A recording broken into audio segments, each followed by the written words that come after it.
आपका स्वागत है हमारे टेक्निकल यूट्यूब चैनल पर। तो आज हम समझेंगे कि कैसे हम वन डिमेंशन एरे को समझ सकते हैं इन सी लैंग्वेज में। तो सबसे पहले वन डिमेंशन एरे क्या होता है इसको समझते हैं। वन डिमेंशन एरे वह एक एरे होता है जिसमें हम डाटा को ओनली एक सिंगल सबस्क्रिप्ट और या रो में स्टोर करते हैं। और basically single dimension array are used to store data in one row. Okay, और उसके बाद सिंगल डिमेंशन एरे वह सिंगल सबस्क्रिप्ट और सिंगल डिमेंशन को ही रखता है। तो बिना किसी देरी के अब हम इसके कोड को टाइप करते हैं कि कैसे सी लैंग्वेज में हम वन डिमेंशन एरे को क्रिएट कर सकते हैं। तो फर्स्ट हम डिक्लेयर करेंगे 3 header file. First has include stdio.h। Has include stdio.h header file एक का यूज इसलिए होता है ताकि हम इसकी सहायता से printf और scanf फंक्शन का यूज कर सकेंगे। और उसके बाद हम has include conio.h। Has include conio.h भी एक हेडर फाइल है जिसका यूज किस लिए होता है ताकि हम clear scr और getch फंक्शन का यूज कर सकें। अब इसके बाद क्या होगा, void main। void main basically एक मेन फंक्शन है। इसके बाद हम ओपन करली ब्रेसिस का यूज करेंगे। ओपन करली ब्रेसिस का यूज करने के बाद हम 3 वेरिएबल को डिक्लेयर करेंगे। First int i, second j और थर्ड होगा एरे के लिए जिसका हम नाम रखेंगे a। और उसमें हम एक मैक्स वैल्यू डाल देंगे। मैक्स का मतलब होता है कि एरे का साइज कितना भी होगा। हम वेरिएबल में एरे को क्रिएट करेंगे। अब इसके बाद हम यहाँ पे clear scr फंक्शन का यूज करेंगे। clear scr फंक्शन का यूज इसलिए होता है ताकि वह हमें हर बार न्यू अपडेटेड आउटपुट को शो करे। clear scr फंक्शन का यूज करने के बाद अब हम यहाँ पे printf फंक्शन का यूज करेंगे। printf के अंदर हम टाइप करेंगे कि आप enter the number of space allocate to row, कि आप एंटर करिए कि आप उस वन डिमेंशन एरे के लिए का कितना स्पेस आप एलोकेट करना चाहते हो। अब इसके बाद हम यहाँ पे इसको क्लोज कर देंगे क्वाट से, क्लोज क्वाट से। अब इसके बाद हम यहाँ पे scanf फंक्शन का यूज करेंगे। scanf फंक्शन के अंदर हम यूजर से वैल्यू को रीड करवाएंगे और उससे डिक्लेयर करवाएंगे कि हम एरे का साइज कितना रखेंगे। तो यहाँ पे हम क्या टाइप करेंगे, scanf का यूज करने के बाद अब यहाँ पे हम %d का यूज करेंगे। %d का यूज करने के बाद अब यहाँ पे %i का यूज करेंगे। %i एक मेमोरी लोकेशन हो जाएगी जहाँ पे हमारी i की वैल्यू स्टोर होगी।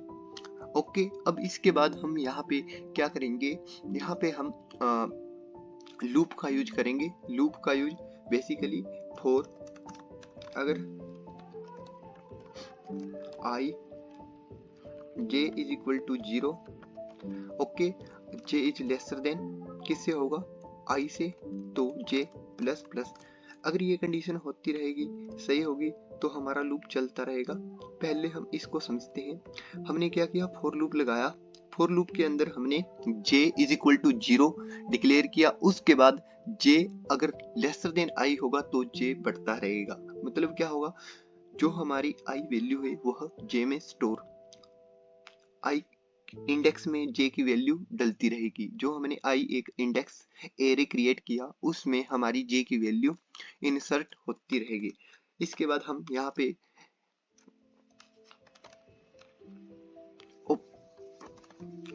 ओपन करली ब्रेसिस का यूज करेंगे। अब यहाँ में हम प्रिंट करेंगे, printf क्या, enter the value of index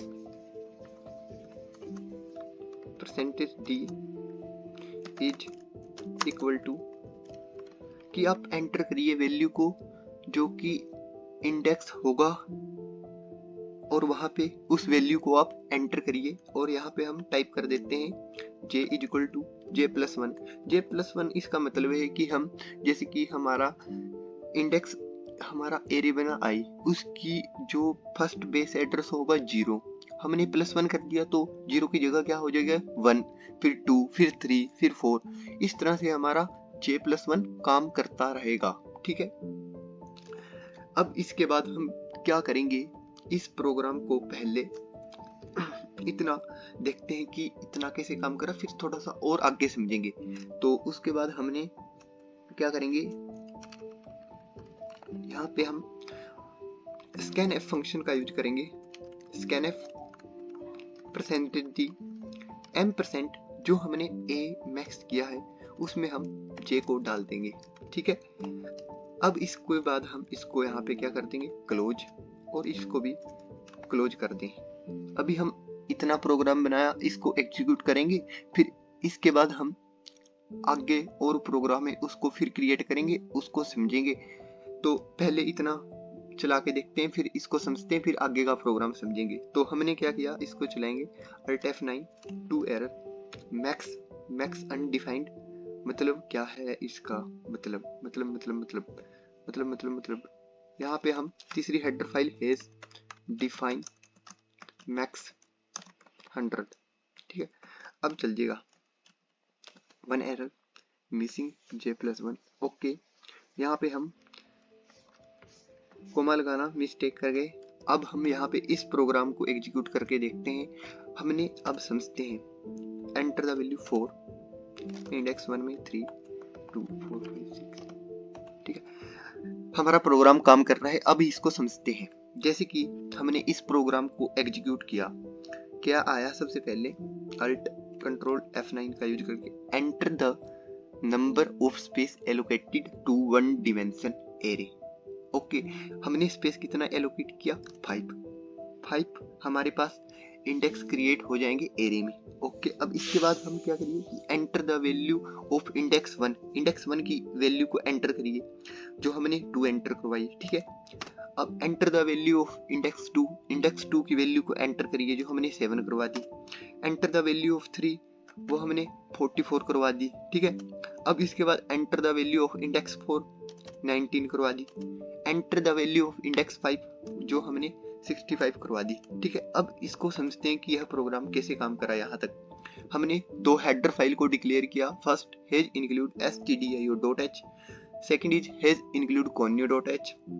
दोनों हेडर फाइल का यूज आपको पता होगा कि clear scr get ch function का यूज करने के लिए होता है। हैज डिफाइन मैक्स का यूज बेसिकली एरे के लिए होता है। इसमें हम maximum size of array declare कर देते हैं। इसमें हमने 100 किया, हम इसको 200 300 400 500 6000 1000 भी कर सकते हैं, 600 भी कर सकते हैं। वो यूजर की रिक्वायरमेंट पे है कि वह एरे का साइज कितना रखना चाहता है। उसके बाद मेन फंक्शन का यूज किया। मेन फंक्शन का यूज करने के बाद हमने क्या किया, हमने यहाँ पे 2 वेरिएबल डिक्लेयर किए और एक वेरिएबल एरे के लिए डिक्लेयर किया, int i j and a max। Okay, उसके बाद क्लियर scr फंक्शन का यूज किया। क्लियर scr का यूज होगा ताकि वह हमें हर बार न्यू अपडेटेड आउटपुट को शो करेगा। जैसे कि अगर हम इस प्रोग्राम को कंपाइल करके देखते हैं तो वह हर बार इसी वैल्यू को शो करता रहेगा। अगर हम इसका यूज ना करें तो हमें इसका नुकसान यह होगा कि हमें हर बार वो पिछले वाली आउटपुट को भी न्यू वाली आउटपुट में ऐड करता रहेगा। उसके बाद हमने scanf फंक्शन का यूज किया। वहां से हमने एंटर करवाया कि आप एरे का साइज कितना रखना चाहते हो। हमने इसकी सहायता से m%i का यूज करा और उसमें एरे का साइज एलोकेट कर दिया। ठीक है, वहां पे हमने 5 रखा। इसको कंपाइल करके समझते हैं। एंटर द स्पेस जो एलोकेटेड 1 डिमेंशन एरे, हमने 5 करा। ओके, अब इसके बाद 4 j, अगर j हमारा 0 होगा तो क्या होगा, और j लेसर देन i, वह i से छोटा होगा तो j+1। मतलब हमारा पहले 1 क्रिएट हुआ कंडीशन होके और हमने वैल्यू 1 में फिर ये लूप चल गया हमारा। ओके, लूप चल गया, ये कंडीशन 2 हुई, ये लूप चल गया। हमने ए एरे में फर्स्ट वैल्यू को इंसर्ट करवाया, फिर कंडीशन चेक हुई, अगर कंडीशन ट्रू हुई तो हमारे पास फिर दूसरा लूप चला। इस लूप का चलने से हमारे पास जो होगा, enter the value of index 2, और हम नंबर करवा देंगे एंटर, उस वैल्यू को एंटर करवा देंगे। फिर हमारा लूप तीसरी बार चलेगा, फिर फोर्थ, फिर फिफ्थ। जैसे ही ये कंडीशन फॉल्स हो जाएगी वहीं पे हमारा लूप रुक जाएगा। जैसे ही हमारी वैल्यू 5 हो जाएगी जे की, वह रुक जाएगा और वहीं पे स्टॉप हो जाएगा। अब इसके बाद क्या होगा, अब इसको एक बार फिर चला के देखते हैं। कंट्रोल अल्ट F9, हमने क्या एंटर किया, 3 साइज एरे का डिक्लेयर कर दिया। अब हमने क्या किया, enter the value of index 1, जिसको हमने 5, enter the value of index 2 7 2 कर लें, और उसके बाद enter the value of index 3 is, index 3 की वैल्यू हमने 87। ठीक है, इतना हो गया। अब हमने इसको आउटपुट में शो करवाना है कि क्या हमारा एरे प्रॉपर्ली वर्किंग कर रहा है या नहीं। तो यहाँ पे हम सबसे पहले टाइप करेंगे क्या, print F the array is, जो हमारा एरे होगा वह होगा, और इसको हम क्या कर दें, क्लोज, और यहाँ पे हम चाहे /n का यूज कर लें। ओके, अब इसके बाद हम क्या करेंगे, यहाँ पे हम लूप का यूज करेंगे फॉर, अगर हमारा, अब हम एक्सेस करेंगे मेमोरी लोकेशन, जो कि क्या होगी %i, उसके जे नाम के एरे लोकेशन है, वहां पे हम एक्सेस करेंगे उसकी वैल्यू को। तो यहाँ पे हम क्या करेंगे, अगर जे हमारा इज इक्वल टू 0 होगा, ओके, और जे इज लेसर देन i होगा, और जे प्लस प्लस, ओके, अगर ये कंडीशन होगी फिर तो क्या होगा हमारा, यहाँ पे हम ओपन करली ब्रेसेस का यूज कर लेंगे। तो प्रिंट करवा देंगे क्या, /t का यूज होता है ताकि वह हमें आउटपुट में ईच नंबर के बीच में स्पेस क्रिएट कर दे, %d। अब इसके बाद हम यहाँ पे क्या यूज करेंगे, हम यूज करेंगे जो हमने डिक्लेयर किया है, जैसे कि ए के जे को, जो हमने ए के जे को डिक्लेयर किया है। यहाँ पे तो हमने उस वैल्यू को जो हम स्टोर करवा रहे थे एरे में, और अब उस वैल्यू को एक्सेस कर रहे हैं एरे से। ठीक है, हमने वैल्यू को एक्सेस कर लिया, कैसे, प्रिंट एफ /t का यूज होगा, ईच नंबर के बीच में स्पेस होगा, %d इंटीजर वैल्यू को शो करेगा, और ए एरे का नाम है जिसके अंदर जे इंडेक्स में वैल्यू स्टोर होगी, वो हमें मेमोरी लोकेशन से वैल्यू को एक्सेस करके प्रोवाइड करता रहेगा। अब इसके बाद हम यहाँ पे क्या करेंगे, इसको क्लोज कर लेंगे। क्लोज करने के बाद हम यहाँ पे क्या करेंगे, प्रिंट एफ और /n का यूज कर लेंगे ताकि वह हमें स्पेस दे दे अगले आने वाले आउटपुट में। और अब इसके बाद हम क्या करेंगे, यहाँ पे getch फंक्शन का यूज कर लेंगे। getch फंक्शन का यूज इसलिए होता है ताकि वह हमें आउटपुट को प्रोवाइड करता रहे डिस्प्ले में। अब इसके बाद हम क्लोज करली ब्रेसेस का यूज कर लेंगे। इसका यूज करने के बाद हम प्रोग्राम को कंपाइल करके देखते हैं, फिर इसके लॉजिक को समझेंगे कि कैसे हमने वैल्यू को किसी मेमोरी लोकेशन से एक्सेस करा, किसकी, एरे की वैल्यू को। ठीक है, तो अब हम इसको कंपाइल करके देखते हैं। 5 एरर कहाँ पे आ गए हमारी, print F Alt F9 inspect print F inspect, okay, यहाँ पे हम इसको रिमूव कर देंगे, और अब हमारा प्रोग्राम प्रॉपर्ली वर्किंग कर रहा है। अब हम क्या करेंगे, समझेंगे कि यहाँ से कैसे अल्ट कंट्रोल F9 का यूज करके अब हम enter the number of space allocated to 1 dimension array, की आप एरे का साइज कितना रखना चाहोगे, हमने 5 कर दिया। Enter the value of index 1 is, की आप एंटर करिए जो एरे के इंडेक्स, जो पहला इंडेक्स होगा उसमें हमने 45। Enter the value of index 2 is, वह हमने 78 एंटर कर दी। Enter the value of index 3, वो हमने 33 कर दी। Enter the value of index 4, वो हमने 98 कर दी। Enter the value of index 5, वो हमने 100 कर दी। ओके, हमने ये सारी वैल्यू एरे में असाइन कर दी। अब हम देखते हैं कि वह हमें आउटपुट किस तरह प्रोड्यूस करके देता है। तो द एरेज, जो हमने एरे बनाया था वह 45 हमने फर्स्ट एंटर करी, सेकंड 78, थर्ड 33, फोर्थ 98 और फिफ्थ 100। तो इस तरह से हम सी लैंग्वेज में एरे को कॉन्सेप्ट को समझ सकते हैं। यहाँ पे हमने क्या किया, जो क्लोज ब्रैकेट का यूज यहाँ पे हमने किया था उसको हमने लास्ट में ले गए, क्योंकि पूरे प्रोग्राम को कंबाइन करा उसने, क्योंकि फर्स्ट वाली थी वह।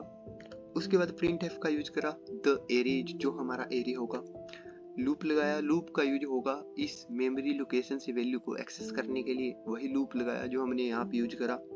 उसके बाद हमने ओपन करली ब्रेसेस का यूज करा और प्रिंट एफ का यूज करा। Slash T basically each number के बीच में स्पेस प्रोवाइड करेगा, और ए जे क्या है, एक एरे का नाम है, और जे उसकी इंडेक्स का नाम होगा जहाँ पे वैल्यू हमारी स्टोर होगी एरे के अंदर। ठीक है, हमने क्लोज कर दिया। क्लोज करने के बाद प्रिंट एफ फंक्शन का यूज करा, स्लैश एन उसके बीच में स्पेस प्रोवाइड करेगा हर बार, और गेट सी एच फंक्शन का यूज करा।